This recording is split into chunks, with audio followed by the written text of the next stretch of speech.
सुहासिनी सुमधुरभाषिणी सुखदां वरदां मातरं वन्दे मातरम् कोटिकले कोटि कोटि भुजै नितकर करमाले अबलाकनुमारक बोले बहुबलधारिणी नमामि तारिणी जोराಗಿ ಬರಲಿ.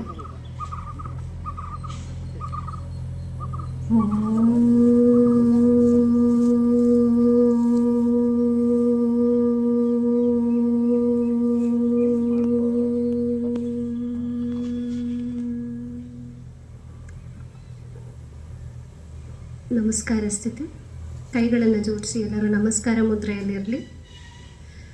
ಒಂದು ಪ್ರಾರ್ಥನೆಯನ್ನು ನಾನು ಹಾಡ್ತೀನಿ, ಇನ್ನೂ ಒಂದು ಯೋಗ ಶ್ಲೋಕವನ್ನು ನಾನು ಹೇಳಾದ್ಮೇಲೆ ನೀವು ಹೇಳಬೇಕು, ಆಯಿತಾ? ಮೊದಲನೇದು ನಾನು ಹಾಡ್ತೀನಿ, ಕಣ್ಗಳನ್ನ ಮುಚ್ಚಿ ಎಲ್ಲರೂ ಕೇಳಿಸ್ಕೊಳ್ಳಿ. ಯೋಗೇನ ಚಿತ್ತಸ್ಯ ಪದೇನ ವಾಚಾ ಮಲಂ ಶರೀರಸ್ಯ ಚ ವೇದ್ಯಕೇನ ಪ್ರವರಂ ಮುನೀನಾ ಪತಂಜಲಿ ಪ್ರಾಂಜಲಿರಾಣತೋಸ್ಮಿ.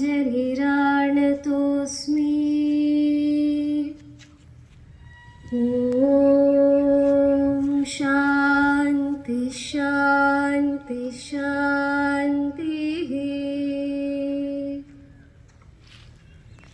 ಈಗ ನಾನು ಹೇಳಾದ್ಮೇಲೆ ನೀವು ರಿಪೀಟ್ ಮಾಡಬೇಕು. So repeat after me. ಸಂಘ ಛತ್ವಂ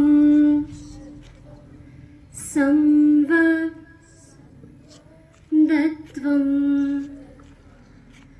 ಸಂವೋ ಮನಾಂಸಿ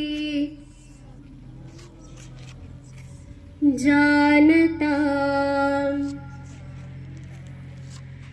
ಯೋಗಾಭಾಗಂ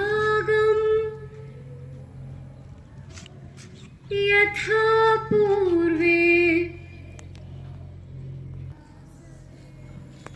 ಸಂಜ್ಞಾನಾನ ಉಪಾಸತೆ.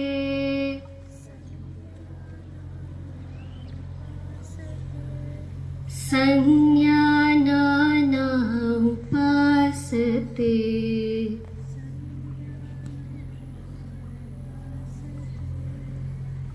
Hands at the back, bend forwards, touch your forehead to the ground. This is Bhunamana, thanking the motherland. So come up, rub your hands, generate heat between them. ನಿಮ್ಮ ಕಾಲ್ right ಲೆಗ್ನ ಮುಂದೆ ಇಡಿ, ಟೋಸ್ನ flexion and extension. 1 2 3 4 5. Ankle flexion and extension.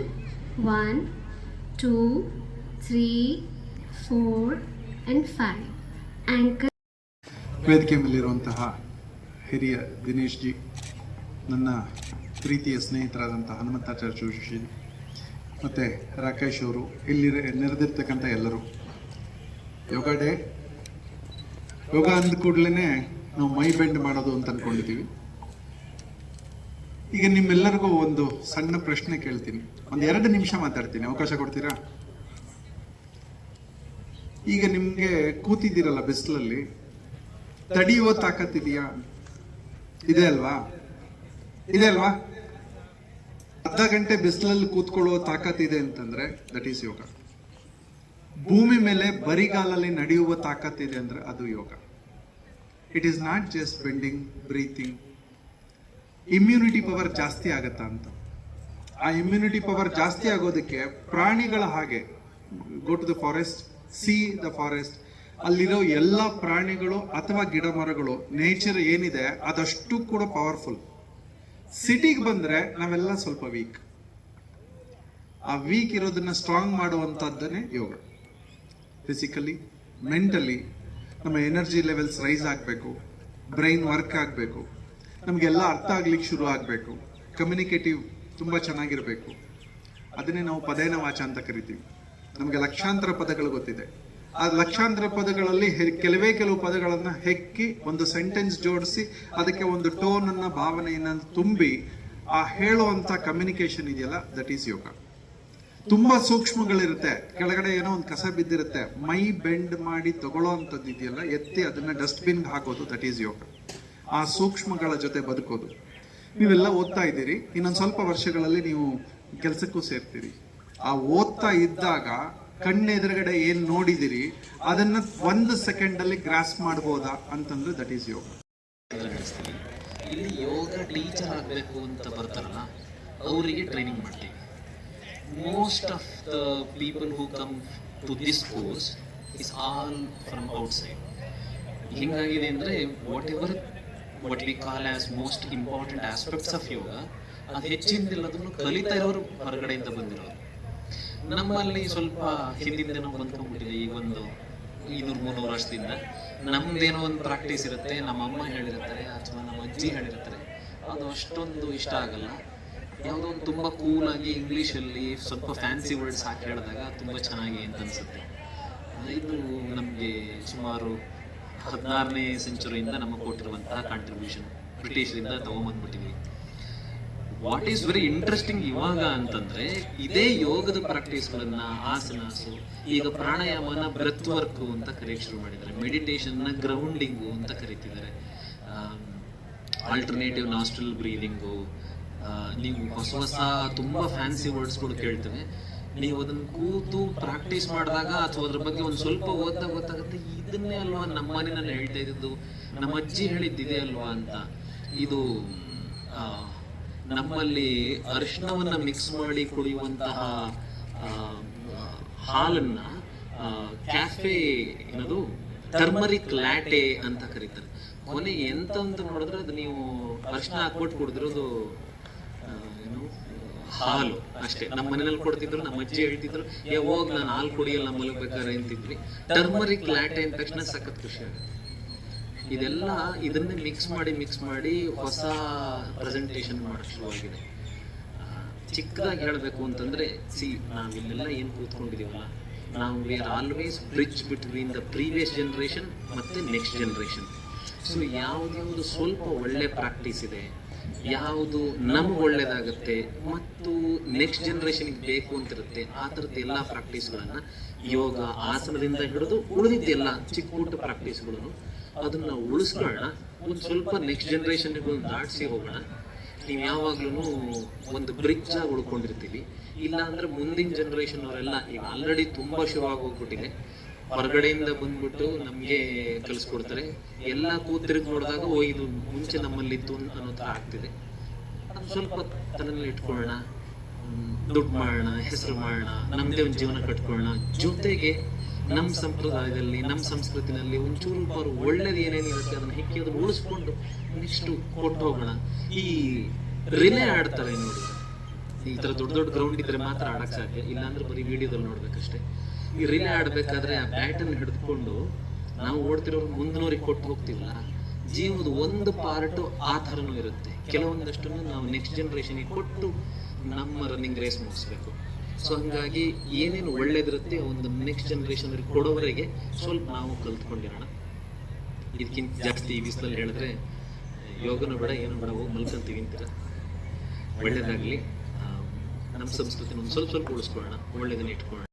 ಅವರಿಗೆ ಮತ್ತೊಮ್ಮೆ ಸ್ವಾಗತ ಕೋರ್ತಾ, ನಮ್ಮ ಇನ್ನೊಬ್ಬ ಯೋಗಾಚಾರ್ಯರಾದಂಥ ರಾಕೇಶ್ ಅವರೇ, doctor Nagendra ಅವರೇ, ಡಾಕ್ಟರ್ ಅಭಿಷೇಕ್, ಎಲ್ಲ NSS ಮೆಂಬರ್ಸ್, ಸುಮಾರು ಒಂದು ಅರ್ಧ ಮುಕ್ಕಾಲು ಗಂಟೆಯಿಂದ ನೀವು ಕೂತ್ಕೊಂಡಿದ್ದೀರಿ. ನಾನಿಲ್ಲಿ ಬಂದಾಗ ನಮ್ಮ ಸೆಕ್ರೆಟರಿ ಅವರೇ ಹೇಳಿದಾಗೆ ನಾವು ಸುಮಾರು ಜನ ಬಿಸಿಲಲ್ಲಿ ಕೂತ್ಕೊಳ್ತಾ ಇಲ್ಲ, ಅವಶ್ಯಕತೆ ಬೀಳ್ತಾ ಇಲ್ಲ. ಆ್ಯಕ್ಚುಲಿ ಸ್ಟಾರ್ಟ್ ಬಂದಾಗ ಒಂದು 5 ನಿಮಿಷ ತುಂಬಾ ಕಷ್ಟ ಆಗ್ತಾ ಇತ್ತು ಎಲ್ರಿಗಲ್ವಾ, ಏನಾಗ್ತಾ ಇದೆ, ಕಷ್ಟ, ಬೆವರ್ತಾ ಇದೆ. ಈಗ ಒಂದು ಸ್ವಲ್ಪ ಅಡ್ಜಸ್ಟ್ ಆಗೋಗಿದೆ. ಈಗ ನಾವು ಫಾರ್ಮಸಿ ಅವರು ಎಲ್ರಿಗೂ ಹೇಳ್ತೇವೆ, ಕೆಲವು ವಿಟಮಿನ್ಗಳನ್ನ ತಗೊಳ್ಳೇಬೇಕು, ಎಸ್ಪೆಷಲಿ ವಿಟಮಿನ್ ಡಿ ಬೇರೆ ಕಡೆ ಸಿಗೋದು ಕಷ್ಟ, ಅದು ನಮಗೆ ಪರಿಸರದಿಂದಲೇ ಸಿಗಬೇಕು ಅಂತ ಅದು ಗೊತ್ತಿದೆ. ಇದು ಹೆಚ್ಚಿಗೆ ಮಾತಾಡುವಂಥ ವೇದಿಕೆ ಅಲ್ಲ. First of all I really congratulate the NSS team for organising this programme. ನೋಡ್ಲಿಕ್ಕೆ ಚಿಕ್ಕದಾಗಿ ಚೊಕ್ಕದಾಗಿದ್ರು ಸಹ ಇದ್ರ ಮುಂದೆ ಸುಮಾರು ಎಫರ್ಟ್ಸ್ ಇರುತ್ತೆ. ನಿನ್ನೆ ಮೊನ್ನೆಯಿಂದ ಸುಮಾರು ಇದ್ರ ಬಗ್ಗೆ ಡಿಸ್ಕಷನ್ಸ್ ಆಗ್ತಾ ಇತ್ತು. ಮಳೆ ಬಂದ್ರೆ ಏನ್ ಮಾಡೋದು ಅಂತ. ವೆದರ್ ರಿಪೋರ್ಟ್ ನಲ್ಲಿ ಇವತ್ತು ಮಳೆ ಇದೆ ಸಿಕ್ಕಾಪಟ್ಟೆ ಅಂತ ನಿನ್ನೆ ಮಾತಾಗ್ತಾ ಇತ್ತು. ಬಟ್ ಮನಸ್ಸಲ್ಲಿ ಒಂದು ಆಸೆ ಇತ್ತು, ಒಂದು ಸರಿ ಗ್ರೌಂಡ್ ಅಲ್ಲಿ ಮಾಡಬೇಕು ಅಂತ. ಯಾಕಂದ್ರೆ ನಿಮಗೆ ಗೊತ್ತಿದೆ, ಮುಂದಿನ ವರ್ಷ ಈ ಸ್ಥಳ ನಮಗೆ ಸಂಪೂರ್ಣ ಸಿಗುತ್ತಾ ಇಲ್ಲ ಅಂತ ಗೊತ್ತಿಲ್ಲ. ಹಾಗಾಗಿ ನೋಡ ಇನ್ನೊಂದು 15 ನಿಮಿಷ ಕೂತ್ಬಿಟ್ರೆ ಏನಾರು ಆಗತ್ತಾ ಅಂತ. ಯಾಕಂದ್ರೆ ಇವತ್ತು ಪರಿಸ್ಥಿತಿ ಹೆಂಗಿದೆ ಅಂದ್ರೆ ಬಿಸಿಲಿಗೆ ಹೋಗೋದೇ ಕಡಿಮೆ ಅನ್ನಿಸ್ಬಿಟ್ಟಿದೆ. ಬೆಳಗ್ಗೆ ಬಿಸಿಲಿಗಾರ ಹೋಗಕ್ಕೆ ಧೈರ್ಯಾರ ಇರುತ್ತೆ, ಮಧ್ಯಾಹ್ನ 12 ಗಂಟೆ ಬಿಸಿಲಿಗೆ ಹೋದ್ರೆ ಮುಗಿದೋಯ್ತು ಕತ್ತೆ. ನಮ್ಮ ಮನೆಯವರಿಗಂತೂ ಏನಾರ ಈ ಬಿಸಿಲು 1 ನಿಮಿಷ ಬಿದ್ರೆ ಸಾಕು, ಮುಖ ಎಲ್ಲ ಪೂರ್ತಿ ರೆಡಿಶ್ ಆಗ್ಬಿಡುತ್ತೆ. ಆ ಪರಿಸ್ಥಿತಿ ಇದೆ ನಮ್ಮ ಮನೇಲಿ. ಬಿಸಿಲು ತಗೊಳಕ್ಕೆ ಆಗಲ್ಲ ಅವ್ರ ಕೈಯಲ್ಲಿ. ಬಟ್ ಬಿಸಿಲು ತಗೊಳ್ಳೋದು ಇವತ್ತು ಸುಮಾರು ನಿಮ್ಗೆಲ್ಲರಿಗೂ ವಿಟಮಿನ್ ಡಿ ಅಂತೂ ಚೆನ್ನಾಗಿ ಸಿಕ್ಕಿದೆ, ಸಫಿಷಿಯೆಂಟ್ ಆಗಿ. ನನಗೂ ಸಿಕ್ಕಿದೆ. ಯೋಗ ಪ್ರಾರಂಭ ಆದ ದಿವಸ 10 ದಿವಸದ ಹಿಂದೆ ಇದು ಪ್ರಾರಂಭ ಆಯಿತು ಕ್ಯಾಂಪು. ಇವತ್ತು ಮುಕ್ತಾಯದ ಹಂತಕ್ಕೆ ಬಂದಿದೆ. ನಾಳೆ ಇಂಟರ್ನ್ಯಾಷನಲ್ ಯೋಗ ಡೇ. ಮೋದಿಯವರು ಇದನ್ನು ತಗೊಂಡ್ಮೇಲೆ, ಇದನ್ನು ಲಾಂಚ್ ಮಾಡಿದ ಮೇಲಿಂದ ಇಡೀ ವರ್ಲ್ಡಲ್ಲೇ ಯೋಗಾತ್ಮರು ಹೇಳ್ದಂಗೆ ಗ್ಲೋಬಲ್ ಒಂದು ಅಟ್ರಾಕ್ಷನ್ ಆಗ್ಬಿಟ್ಟಿದೆ. ಪ್ರತಿಯೊಂದು ಕಂಟ್ರಿನಲ್ಲೂ ಈಗ ಮಾಡ್ತಾ ಇದ್ದಾರೆ, ಯಾವ ಕಂಟ್ರಿನೂ ಹೊರತಾಗಿಲ್ಲ ಇದಕ್ಕೆ. ಹಾಗಾಗಿ ಈ ಒಂದು ಸಂದರ್ಭವನ್ನು ನಾಳೆ ಎಲ್ಲೇ ನಡೆದ್ರು ದಯವಿಟ್ಟು ಎಲ್ಲ ಭಾಗವಹಿಸಿ. ಇನ್ನು ಯುವಕರಿದ್ದೀರಿ, ಬರೇ ಯೋಗ ಸ್ಟಾರ್ಟ್ ಆದ ದಿವಸ ನಾವೇನು ಇನಾಗ್ರೇಟ್ ಮಾಡಿದ್ವಲ್ಲ,